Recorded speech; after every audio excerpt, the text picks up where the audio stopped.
to an octopus, fossilized octopus arm in our museum. Soft tissue simply doesn't fossilize. Under very special conditions are required. The Bible says the fountains of the deep broke open. So I think the earth got struck by a meteor. The water underneath went shooting to the surface, and the earth was covered with water. See, the earth's crust is kind of interesting. Pretty thin, actually, in some spots. 3 to 5 miles thick under the crust, under the oceans, and 30 miles thick under the continents. The hot water from inside the earth would come shooting out, and it would kill animals that live within a certain radius of the crack as the hot water escaped. As the basalt bulged up in the middle, the plates are going to slide down, explaining, as I said earlier, about the wrinkled mountains. Take a look at these mountains in British Columbia. They've been pressed from the end, wrinkled up. What happened?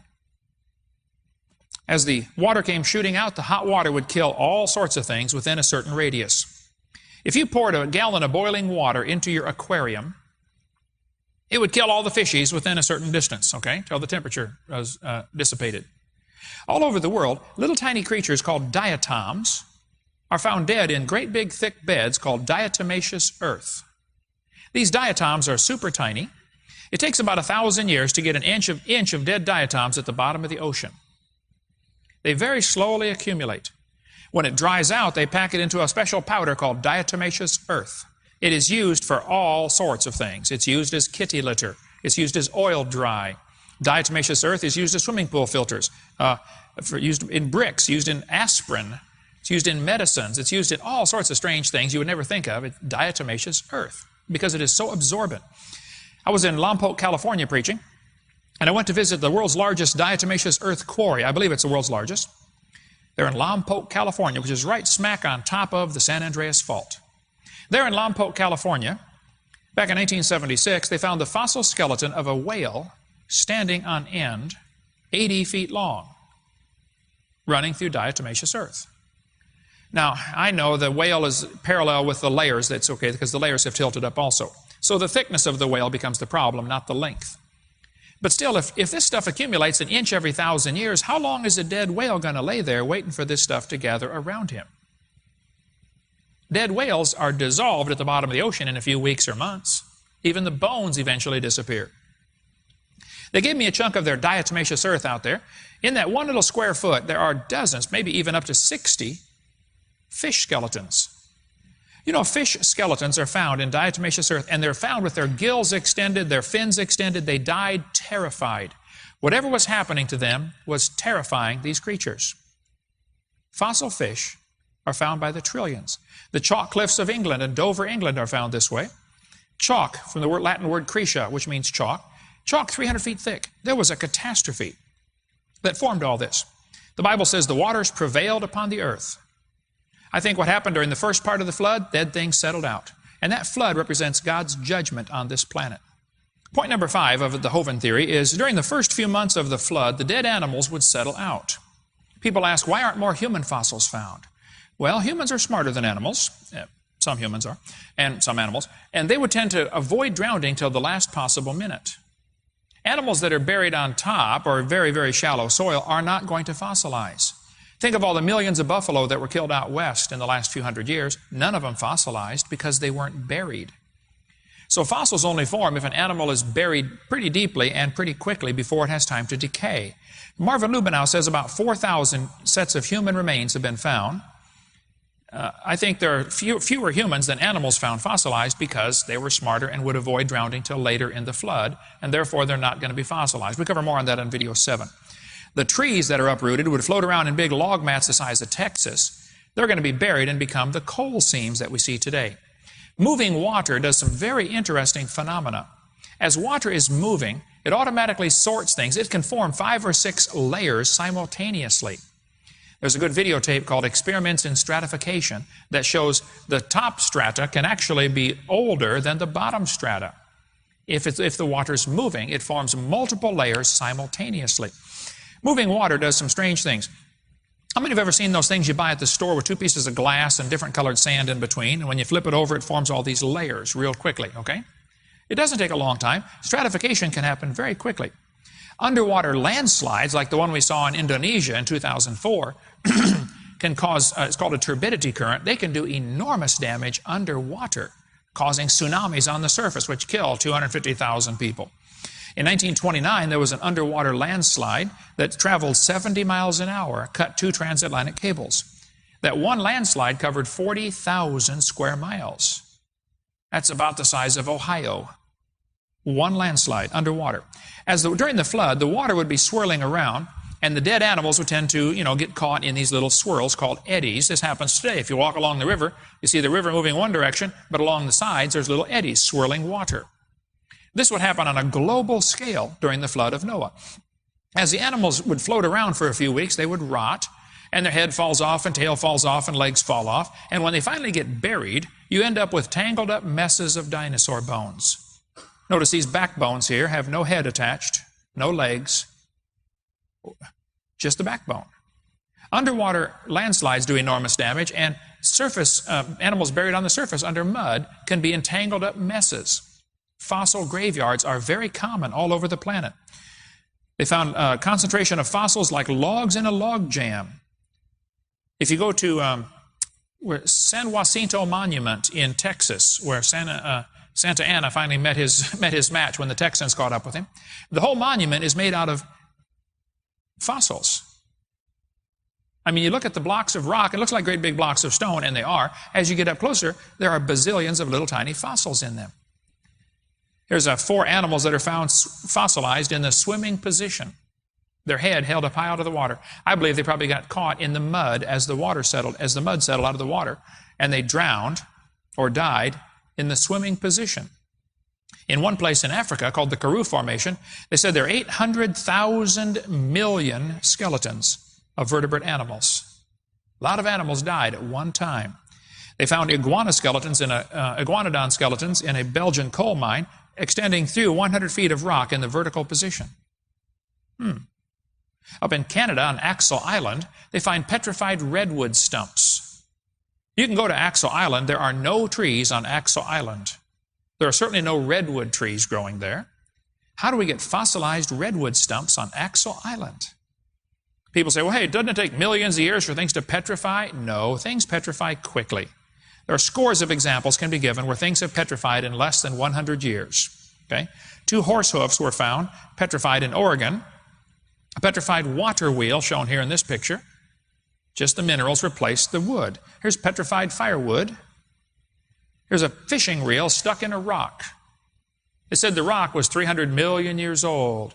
By the way, if any of you students want to make some money, University of Tennessee at Chattanooga studied this thing, talked to the guy who owned it, and analyzed the whole thing and said, man, this is amazing, a reel stuck in a rock. If you can locate the owner of the reel and get me in touch with him, I want to see if he wants to put it on loan in our museum.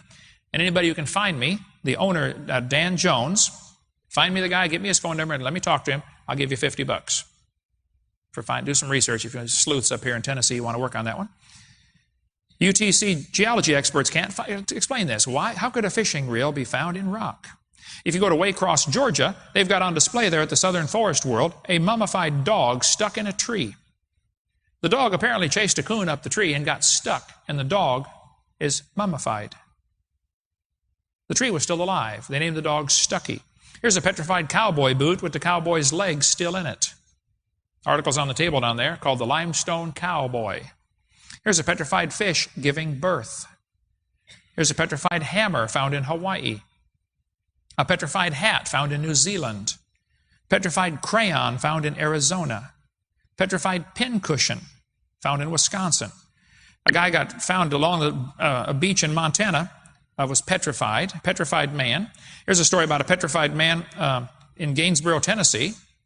The guy died in 1881. They buried him. 14 years later, they were going to bury his wife next to him when she died. They dug a hole for Grandma's grave, and water seeped into the hole, into the grave. They said, oh, we don't want to bury Grandma in the water, so they buried Grandma someplace else. Then the kids got worried about Grandpa buried in the water. So they dug up the grave. The body inside had turned to stone, except the arms had rotted off. The rest of the body had petrified in 14 years in a coffin in Tennessee.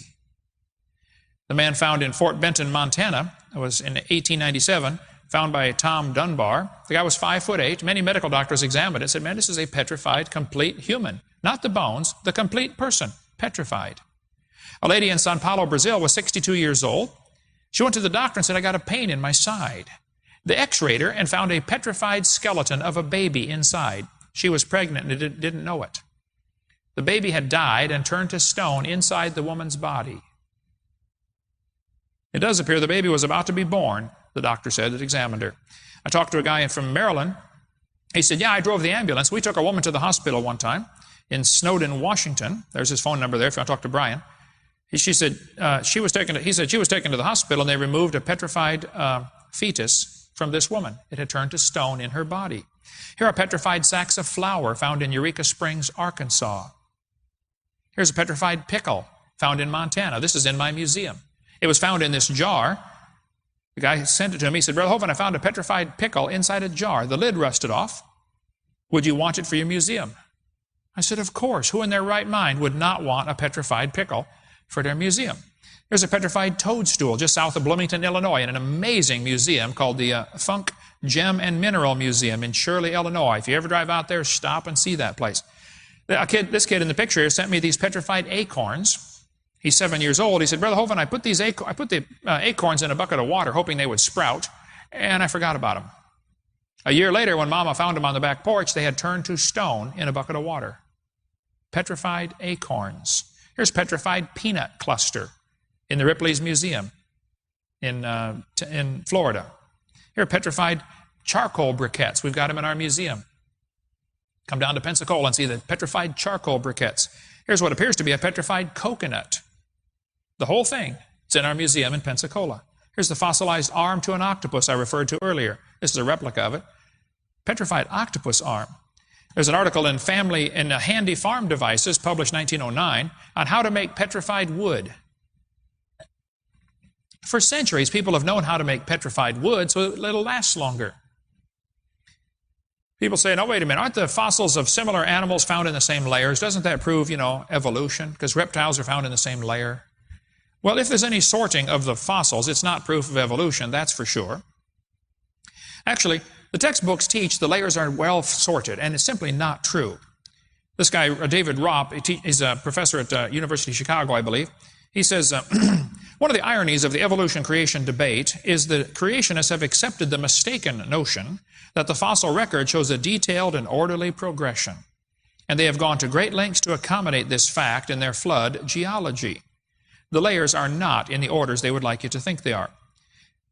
Niles Eldredge said, we date the layers by the fossils, and we date the fossils by the layers. It's circular reasoning.